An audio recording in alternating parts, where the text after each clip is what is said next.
Pada tahun 1922, Howard Carter dan timnya menemukan makam seorang Firaun yang hampir tidak tersentuh di lembah para raja Mesir. Di dalamnya terbaring Firaun Tutankhamun, Raja Tut, yang meninggal sangat muda, sekitar usia 19 tahun. Lebih dari 5.000 artefak menemani jenazahnya, emas, perhiasan, dan perlengkapan untuk kehidupan setelah mati. Orang Mesir kuno sangat serius soal kematian. Tubuh yang meninggal diawetkan melalui mumifikasi. Mereka percaya setelah itu, di tepi sungai Nil, di seberang sana, mereka akan berdiri di hadapan dewa kematian, Osiris, dan bersama dia memasuki alam abadi. Pertanyaannya, mengapa mereka begitu serius mengawetkan tubuh orang mati? Apakah mereka tahu sesuatu tentang kematian yang kita tidak ketahui? Ada fakta menarik. Ketika kekristenan masuk ke Mesir, cara penguburan dan pemakaman mulai berubah. Praktik mumifikasi yang sudah berlangsung ribuan tahun perlahan ditinggalkan. Apa ajaran kekristenan yang begitu kuat hingga membuat orang meninggalkan kepercayaan lama mereka? Hari ini, jika kita bertanya, apa yang terjadi setelah seseorang meninggal? Kebanyakan orang akan menjawab dengan 3 pola umum. Pertama, orang baik langsung ke surga, orang jahat langsung ke neraka. Kedua, ada purgatorium, api penyucian. Ketiga, reinkarnasi, di mana jiwa kembali ke dunia dalam bentuk lain.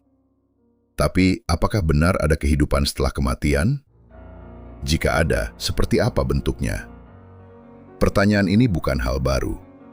Ribuan tahun lalu, Ayub yang menderita hebat juga bertanya. Ayub 14 ayat 14, kalau manusia mati, dapatkah ia hidup lagi? Ayub ingin tahu, adakah harapan di balik kematian? Kemana kita harus pergi untuk mendapat jawaban dari pertanyaan itu? Apakah kita harus ke Mesir untuk menanyakan kepada orang-orang Mesir kuno atau budayawan dan sejarawan di sana? Kemana kita mau pergi? Kematian ini sudah menjadi misteri terbesar sepanjang masa. Alkitab menjawab dengan janji yang luar biasa. Yesaya 26 ayat 19 berkata, "Ya Tuhan, orang-orang-Mu yang mati akan hidup pula, mayat-mayat mereka akan bangkit pula." Hai orang-orang yang sudah dikubur di dalam tanah, bangkitlah dan bersorak-sorai. Sebab embun Tuhan ialah embun terang, dan bumi akan mengeluarkan orang mati kembali. Jelas ayat ini mengatakan bahwa orang mati akan hidup. Tetapi pertanyaannya, kapan orang mati ini hidup? Kalau kita lihat, ayat ini menyatakan satu peristiwa. Jadi kapan orang-orang mati ini akan hidup? Yaitu ketika terjadinya kebangkitan, kedatangan Tuhan yang kedua kali. Pada saat itulah terjadi yang namanya kebangkitan. Untuk memahaminya, kita harus menjawab pertanyaan dasar, apakah orang mati benar-benar mati?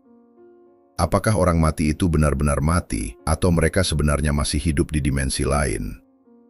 Sebelum kita jawab pertanyaan ini, saya ingin tanya kepada saudara-saudara, apa kodrat alamiah yang dimiliki manusia? Mari kita lihat kodrat alamiah manusia. Apakah manusia kita ini fana atau abadi? Apa itu fana?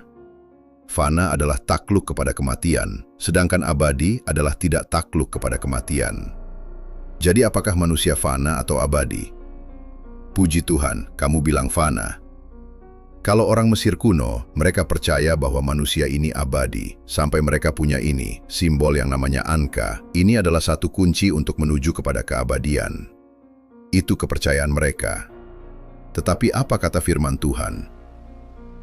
Mari kita lihat di 1 Timotius 6 ayat 15 hingga 16. Yaitu saat yang akan ditentukan oleh penguasa yang satu-satunya dan yang penuh bahagia, Raja di atas segala raja dan Tuan di atas segala tuan. Dialah satu-satunya yang tidak takluk kepada maut. Jadi siapa yang tidak takluk kepada maut? Tuhan. Dialah satu-satunya, demikian dikatakan. Hanya Tuhan yang abadi. Bagaimana dengan kita manusia? Mari kita lihat di dalam Roma 6 ayat 12.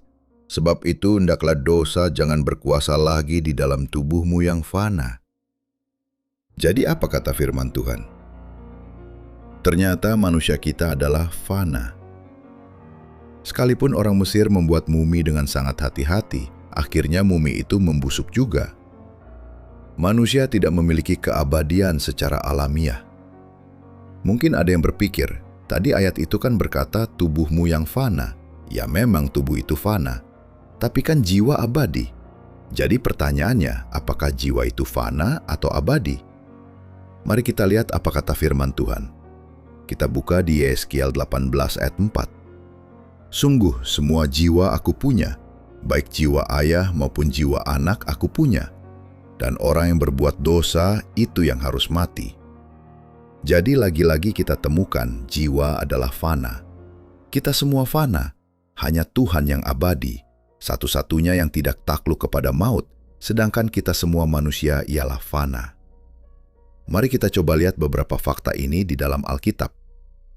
Dalam Alkitab King James Version, kata jiwa digunakan sekitar 460 kali, namun tidak pernah terdapat sekalipun istilah jiwa yang abadi. Karena hanya Tuhan yang abadi, dan itu bisa kita temukan di 1 Timotius 1 ayat 17. Jiwa bisa mati, dan keabadian itu hanya milik Allah. Lalu apa yang Alkitab ajarkan tentang keadaan seseorang ketika ia mati? Kita sudah belajar tadi, manusia itu fana, jiwa itu fana. Jadi sekarang ketika orang mati, apa yang terjadi? Kita baca di dalam Pengkhotbah 9 ayat 5. Karena orang-orang yang hidup tahu bahwa mereka akan mati, tetapi orang yang mati tak tahu apa-apa. Ayat ini mengatakan bahwa orang mati tidak tahu apa-apa. Bahkan di ayat berikutnya dikatakan, baik kasih mereka maupun kebencian dan kecemburuan mereka sudah lama hilang, dan untuk selama-lamanya tak ada lagi bagian mereka dalam segala sesuatu yang terjadi di bawah matahari. Jadi ketika kita mati, tidak ada lagi bagian di bawah matahari. Ayat yang ke-10, segala sesuatu yang dijumpai tanganmu untuk dikerjakan, kerjakanlah itu sekuat tenaga, karena tak ada pekerjaan, pertimbangan, pengetahuan dan hikmat dalam dunia orang mati, kemana engkau akan pergi. Orang mati tidak sadar, tidak berpikir, tidak bekerja, tidak tahu apa-apa. Lalu apa yang sebenarnya terjadi saat kematian? Untuk menjawab pertanyaan ini, kita harus kembali ke proses penciptaan. Kenapa? Karena sesungguhnya kematian adalah kebalikan dari penciptaan. Bagaimana penciptaan? Maka kematian adalah kebalikannya. Mari kita coba lihat kembali sebentar bagaimana awal mula proses penciptaan manusia. Kita bisa lihat ke Kejadian 2 ayat 7. Ayat ini mengatakan, ketika itulah Tuhan Allah membentuk manusia itu dari debu tanah dan menghembuskan napas hidup ke dalam hidungnya. Demikianlah manusia itu menjadi makhluk yang hidup. Perhatikan apa resep Tuhan menciptakan manusia. Yang pertama adalah debu tanah. Dari debu tanah kemudian diberikan napas hidup, baru menjadi makhluk yang hidup. Perhatikan di sini, Tuhan tidak menaruh suatu jiwa ke dalam Adam, tetapi Adam menjadi jiwa yang hidup. Lalu apa yang terjadi ketika Adam mati?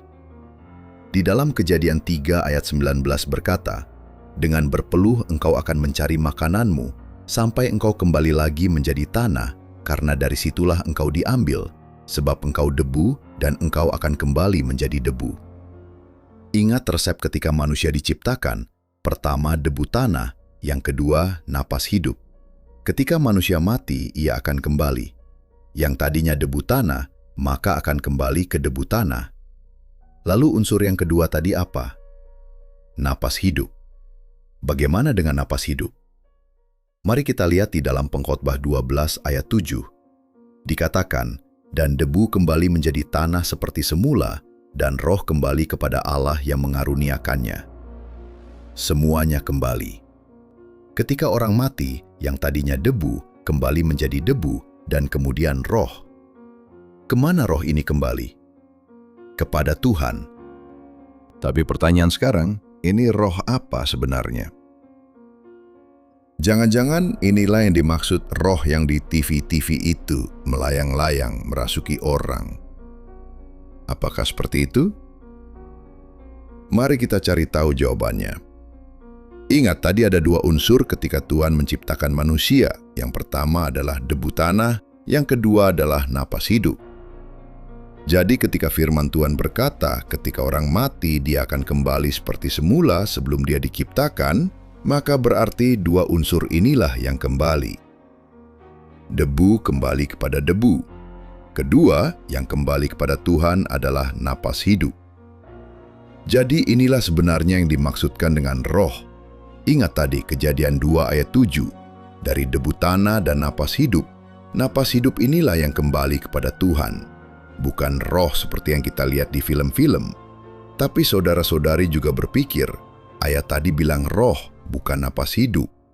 Kok roh disamakan dengan napas hidup? Mana dalilnya? Kata roh dalam bahasa Ibrani, kata yang dipakai adalah ruach. Di Alkitab King James Version, kata ini digunakan 377 kali. 117 kali untuk angin atau udara, 33 kali untuk napas, 227 kali untuk roh. Jadi di ayat yang kita baca tadi di Pengkhotbah 12 ayat 7, dan debu akan kembali menjadi tanah seperti semula, dan roh akan kembali kepada Allah yang mengaruniakannya. Kata roh di sini adalah ruach. Lalu dalam Mazmur 146 ayat 4, apabila nyawanya melayang, ia kembali ke tanah. Pada hari itu juga lenyaplah maksud-maksudnya. Kata nyawanya di sini juga adalah ruach. Dan napas hidup di Kejadian 2 ayat 7 tadi juga itu adalah juga ruach. Kata yang sama di dalam bahasa Ibrani. Jadi sebenarnya ketika manusia mati, bukan roh yang melayang-layang yang kembali kepada Tuhan. Napas hidup itulah yang kembali kepada Tuhan. Jadi jiwa atau roh tidak dapat hidup dalam keadaan sadar terpisah dari tubuh. Saya akan coba ulang kembali ayat tadi.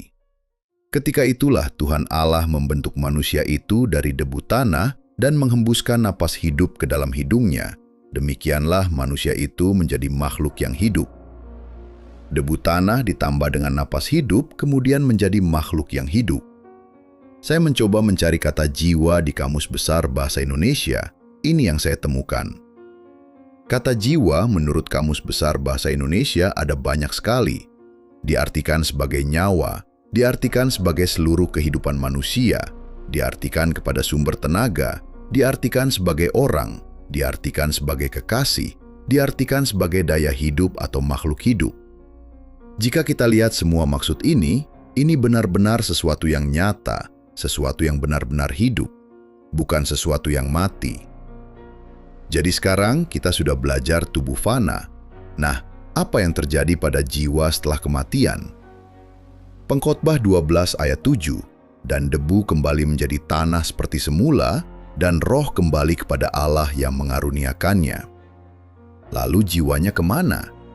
Untuk memahami jiwanya kemana, mungkin pertanyaan ini boleh membuat kita lebih mengerti. Di manakah Adam sebelum Tuhan menciptakannya? Ada yang tahu? Tidak ada. Karena Adam menjadi makhluk yang hidup ketika Tuhan menghembuskan kepadanya napas hidup.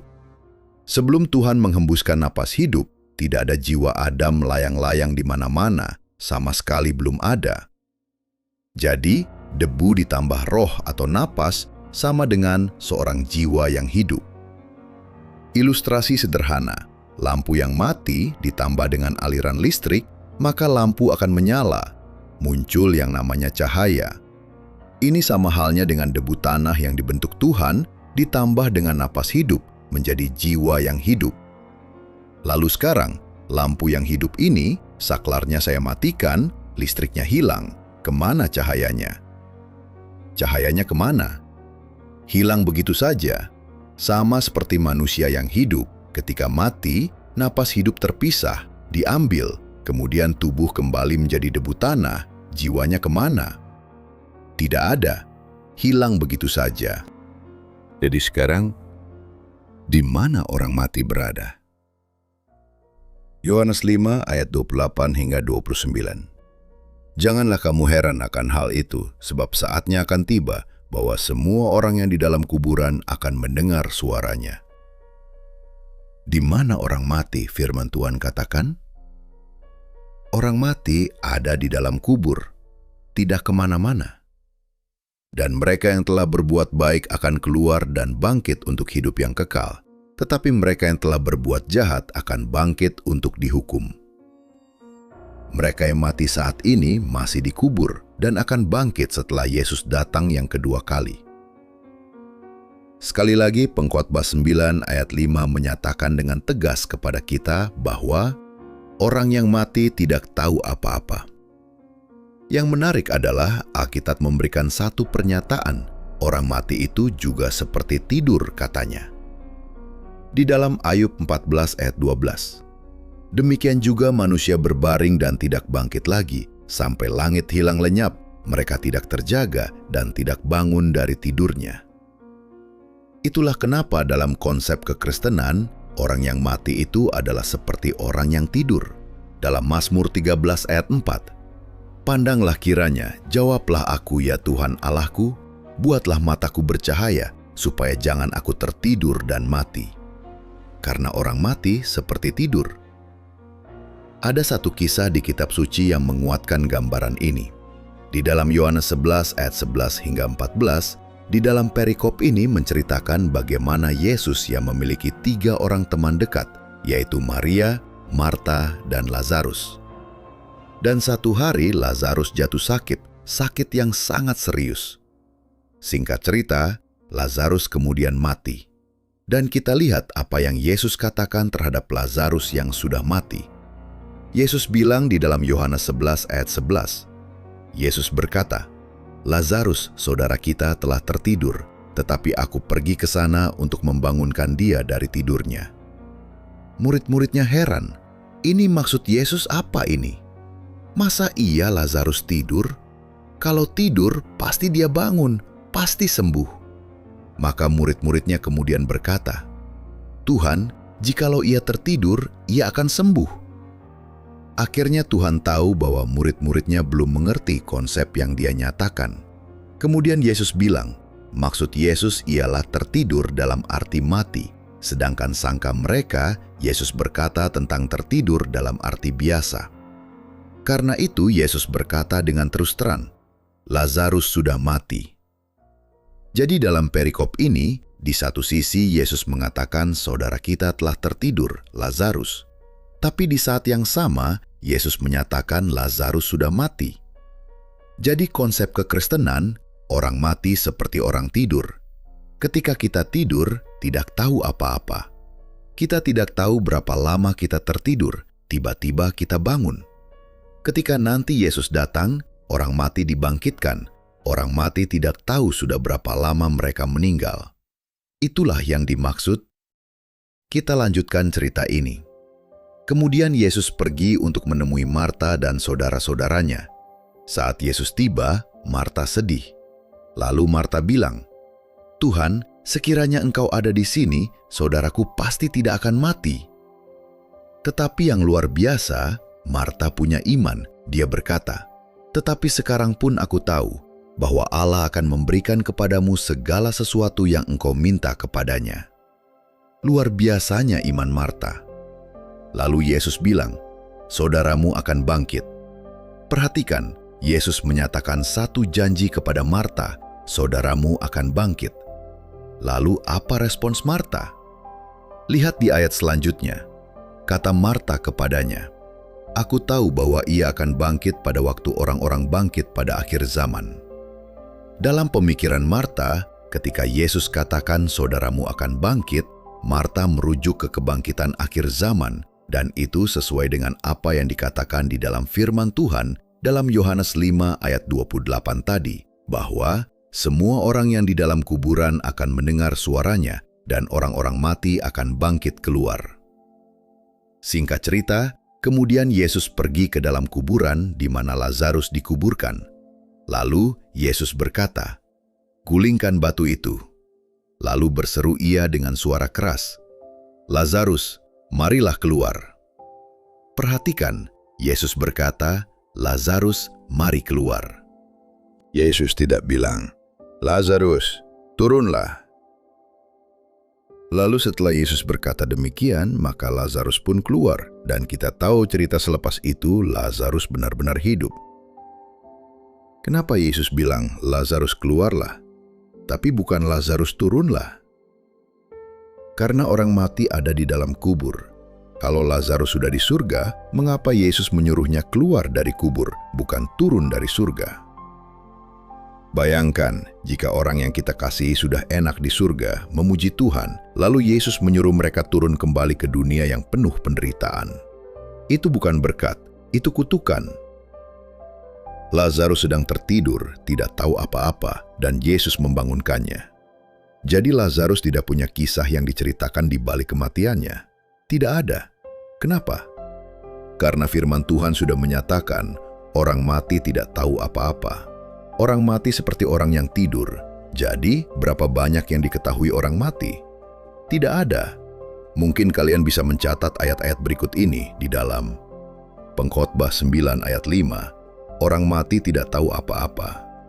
Lalu dalam Mazmur 115 ayat 17 dan Yesaya 38 ayat 18 dan 19 menyatakan orang mati tidak memuji Tuhan. Mazmur 6 ayat 5, orang mati tidak mengingat Tuhan. Mazmur 146 ayat 4, pikiran-pikiran mereka lenyap. Dengan kata lain, orang mati benar-benar tidak ada lagi. Beberapa orang mungkin berpikir, kita bisa mendoakan orang-orang yang sudah mati supaya mereka selamat, tetapi ingat, orang mati sudah tidak bisa mengingat Tuhan. Bagaimana kita bisa mendoakan orang mati supaya mereka bisa mengingat Tuhan? Orang-orang mati tidak bisa berpikir, bagaimana kita mendoakan mereka supaya mereka berpikir tentang Tuhan? Orang mati tidak tahu apa-apa. Tapi bagaimana sekarang dengan kisah berikut? Mungkin ada yang berpikir mengenai kisah ini. Bagaimana dengan pencuri di samping Yesus? Bukankah dia pergi ke surga pada saat dia meninggal hari itu? Dalam Lukas 23 ayat 42, lalu ia berkata, Yesus, ingatlah akan aku apabila engkau datang sebagai Raja. Lalu apa jawab Yesus? Kata Yesus kepadanya, Aku berkata kepadamu, sesungguhnya hari ini juga engkau akan ada bersama-sama dengan aku di dalam Firdaus. Gimana sekarang? Tadi kita sudah belajar, semua sepakat orang mati tidak tahu apa-apa. Orang mati dikubur, jiwa juga mati, debu kembali kepada tanah, napas kembali kepada Tuhan. Tapi sekarang Yesus bilang, hari ini juga kamu akan bersama-sama dengan aku di dalam Firdaus. Jadi yang benar yang mana? Alkitab jelas mengatakan pencuri yang di samping Yesus akan pergi bersama Yesus ke Firdaus. Tetapi ada masalah lain di sini. Apakah Yesus langsung ke surga setelah ia mati? Yesus tidak pergi ke surga pada hari kematiannya. Kita tahu ya, pada hari Jumat, hari persiapan, Yesus meninggal. Hari Sabat, dia masih ada di dalam kubur. Hari Minggu, Yesus baru bangkit dari kubur. Jadi sekarang, apakah Yesus berbohong pada pencuri di sampingnya di kayu salib ketika dia bilang, hari ini juga engkau bersama-sama aku di dalam Firdaus? Yesus berbohong atau tidak? Tidak. Jadi bagaimana menjelaskan ini? Karena faktanya, kalau kita lihat di Yohanes 20 ayat 17, Yesus berkata kepada Maria ketika dia sudah bangkit, Jangan engkau memegang aku, sebab aku belum pergi kepada Bapa. Tetapi pergilah kepada saudara-saudaraku dan katakanlah kepada mereka, bahwa sekarang aku akan pergi kepada Bapakku dan Bapamu, kepada Allahku dan Allahmu. Yesus belum pergi kepada Bapa. Di manakah Bapa? Di surga. Kita bisa lihat di Wahyu 2 ayat 7 dan Wahyu 22 ayat 1 dan 2, di mana tahta Bapa di surga itu. Di surga yang disebut juga Taman Firdaus.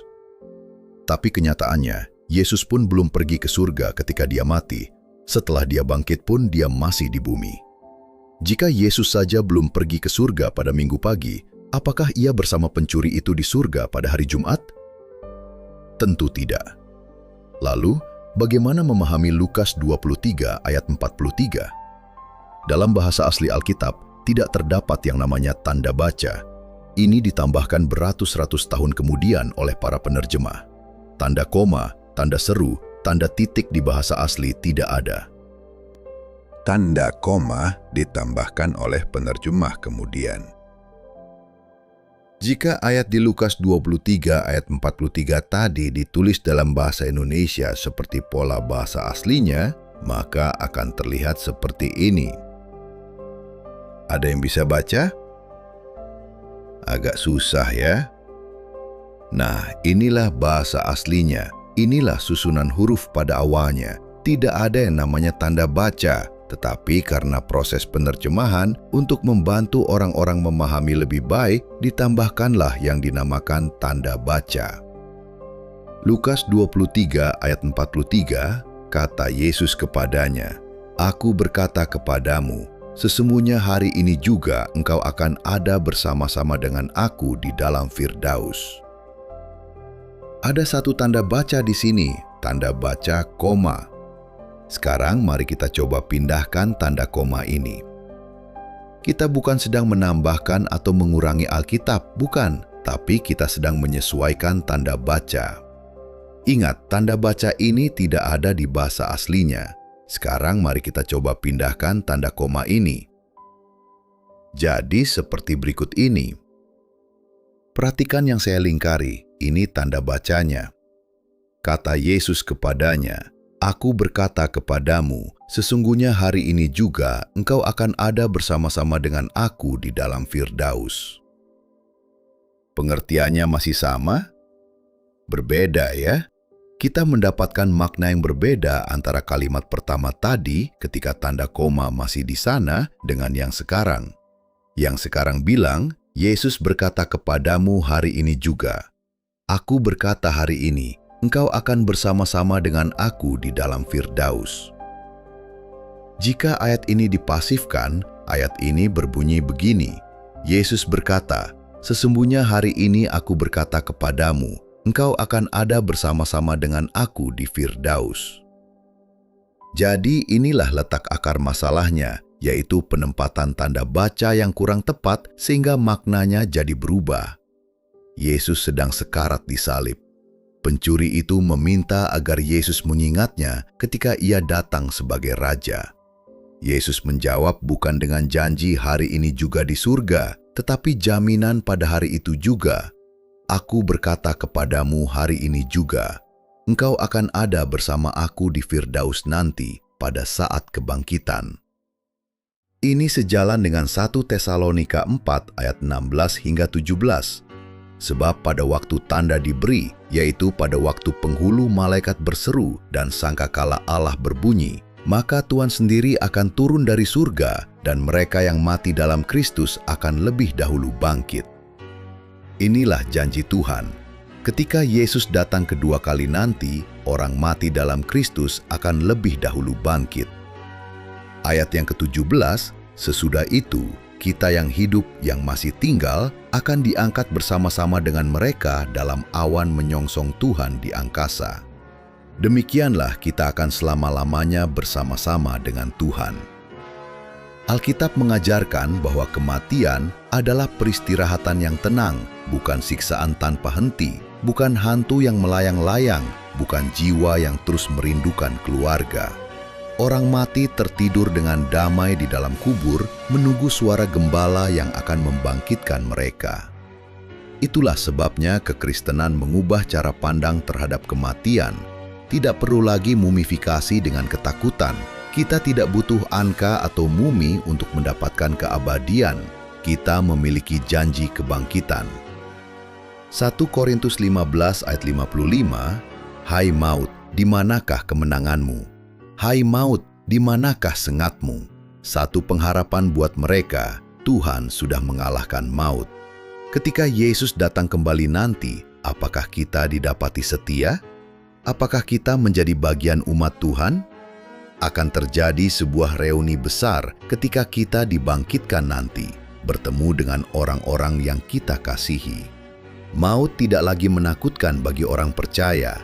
Kematian hanyalah tidur yang tenang, dan Firdaus menanti saat kita dibangunkan oleh suara Raja kita.